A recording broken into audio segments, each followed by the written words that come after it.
Hello, you're watching the Midday Report. I'm Jonasz Lewicki. Poland's Prime Minister has confirmed that a section of railway in the central part of the country was damaged in an act of sabotage. An investigation is ongoing into who might have planted the suspected explosive device, with the incident occurring at a time of heightened hybrid warfare activity by Russia all across Europe.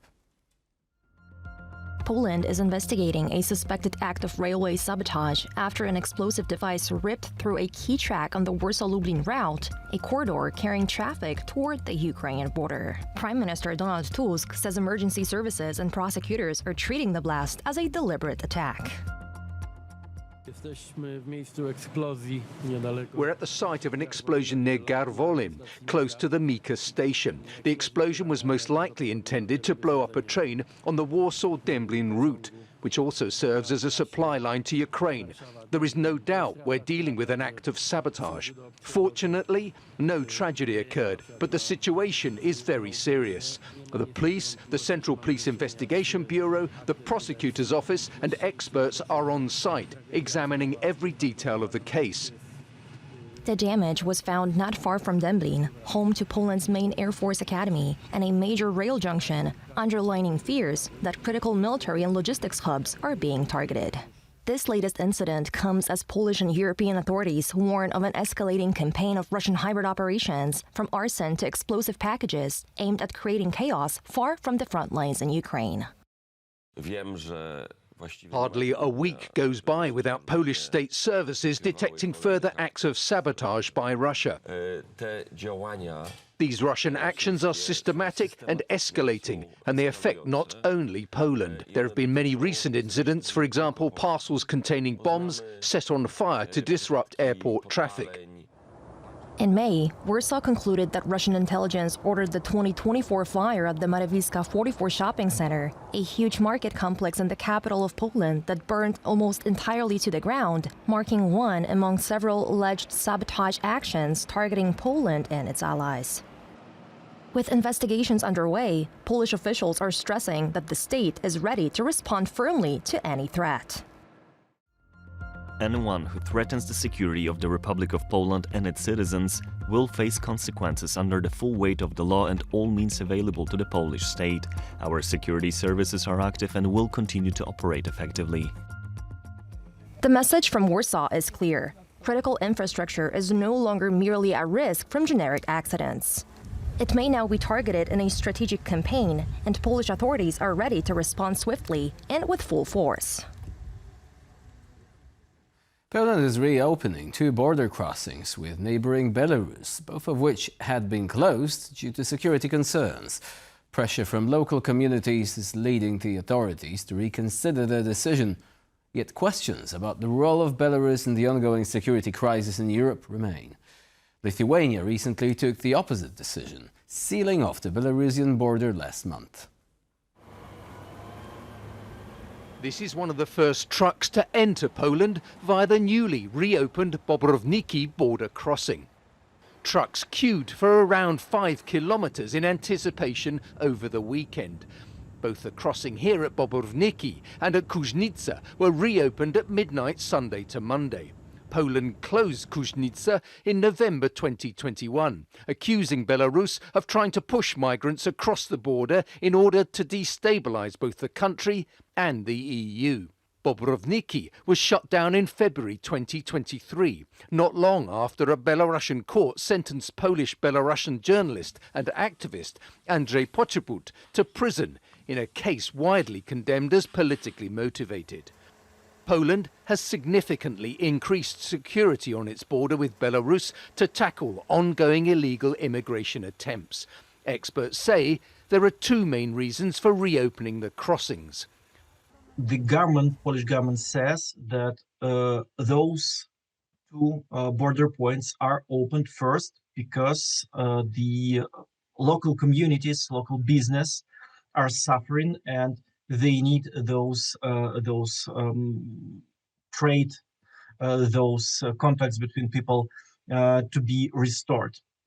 Okay, but also the government said that the danger of illegal migration has significantly decreased because of the border infrastructure built since 2021.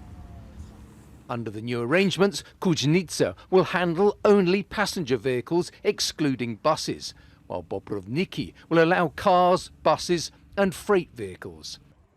The reopening at Bobrovniki is also being welcomed by bus passengers.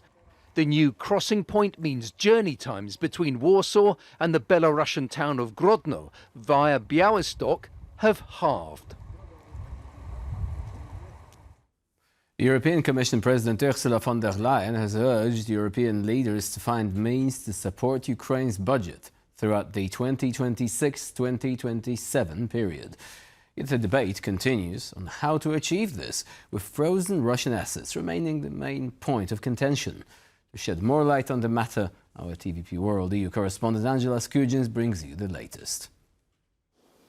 Europe cannot afford paralysis. This was European Commission President Ursula von der Leyen's stark warning to EU heads of state in a letter sent on Monday regarding the need for those leaders to come together and agree upon a way to finance Ukraine's most pressing financial needs. We're talking propping up its budget from 2026 to 2027, as well as financing its military and defence needs. According to the letter, the European Commission puts this at 135.7 billion euros over that 2-year time span, 52.3 million euros of which would be used in macro-financial assistance for its national budget. However, 83.4 million euros would be to continue providing that country as it repels Russian aggression, with that invasion droning on for another year. The letter outlines the 3 ways that Europe can possibly do this. The first being grants distributed by the European countries themselves. The second, common debt found from the EU's long-term financial budget. And the third being the contentious 140 billion reparations loan, using the cash proceeds from those immobilised Russian state assets currently held at Belgian financial Euroclear, giving Ukraine the money, Ukraine repaying the money back to Russia once Russia repays for the reparation and reconstruction costs once the war ends. For the first time, however, in this letter, the European Commission concedes that this is not the silver bullet that they were proposing it to be. The letter states that the reparations loan is a financially and legally innovative solution. However, it cannot be discounted that there are potential knock-on effects. We know the Belgian Prime Minister, Bart de Wever, has held firm against this pitch, fearing litigation from Russia, as well as the financial harms that could come from using those cash proceeds in that manner. We know that he and von der Leyen met on Friday, according to a diplomatic source that spoke to TVP World on condition of anonymity. The meeting didn't go quite as planned and was prickly, so hopefully this letter will allay the fears from that Belgian Prime Minister. It also states that there can be a combination of options used to continuing propping up Ukraine, filling that gap which the Ukrainian President Volodymyr Zelenskyy has called for support for. There is a press conference following a high-level discussion in the Belgian capital on Monday. We're hoping to hear reactions from those leaders regarding paving the way forward for Ukraine's financial future. Angela Skujins from Brussels for TVP World. Ukraine's President Volodymyr Zelenskyy announced a major arms deal between his country and France during his official visit to Paris.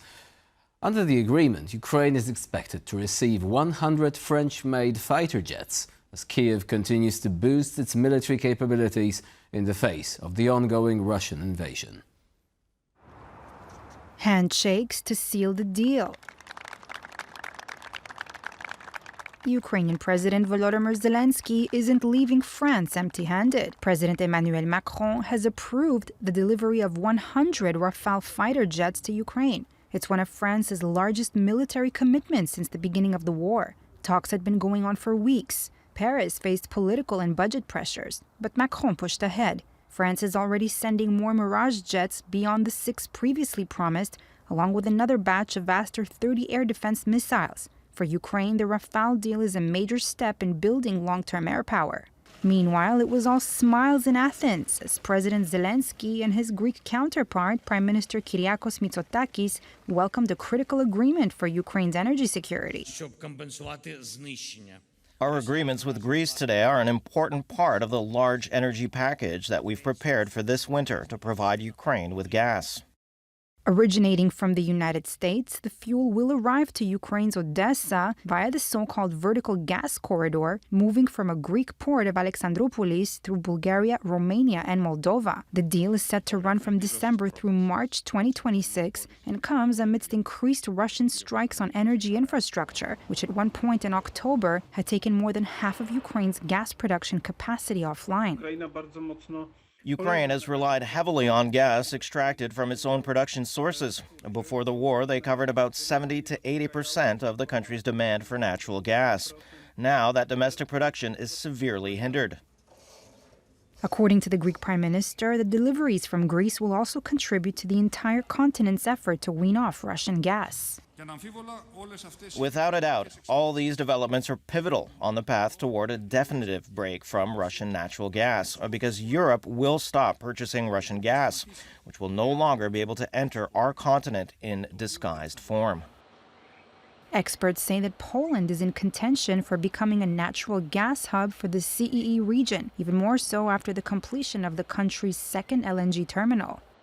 Poland has all the resources needed to become a gas trader, to become an intermediate in gas trade all over the Central and Eastern Europe.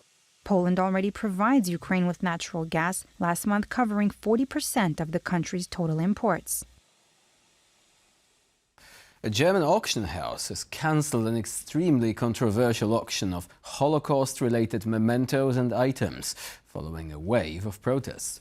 The sale, scheduled to take place on Monday, caused an uproar in Warsaw, with Polish government officials saying that the remembrance of the victims of Nazi German war crimes and genocide must never be treated as a mere commodity. A controversial auction of Holocaust artifacts in Germany has been cancelled following public outcry and a swift response from both the Polish government and groups representing Holocaust survivors. In his conversation with Minister Sikorski, the German foreign minister provided an explanation and strongly condemned the auction. But Germany truly has a lot of homework to do. Of course, such auctions should never happen. Our embassy has been fighting for several days to have the auction removed from the website and cancelled. The private auction by the German auction house Ulrich Felsmann included as many as 623 different items, such as letters and medical records, that belonged to the victims of Nazi and Soviet aggression. As a historian and as a Polish citizen, as a person really involved in keeping in touch with, the survivors, and, we in Polish History Museum are very much responsible for, preserving the memory of what happened in 20th century in Poland, including Holocaust. That's simply outrageous. After the cessation of the auction, Felsmann claimed that the aim of private collectors is to uphold the memory of the past, not to make money off human suffering. But Poland believes that museums are the right place for such artifacts.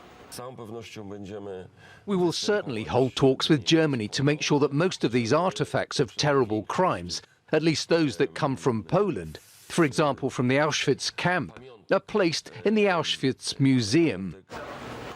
The title of the auction that was cancelled was System of Terror 1933-1945 Part 2. Its Part 1 took place 6 years ago. Most of the items on sale back then were acquired by American buyers. Whether more of these auctions will happen in the future depends on the diligence of government action, as well as concerned individuals. And that's all for now. Thank you for watching, and please stay with us here on TVP World.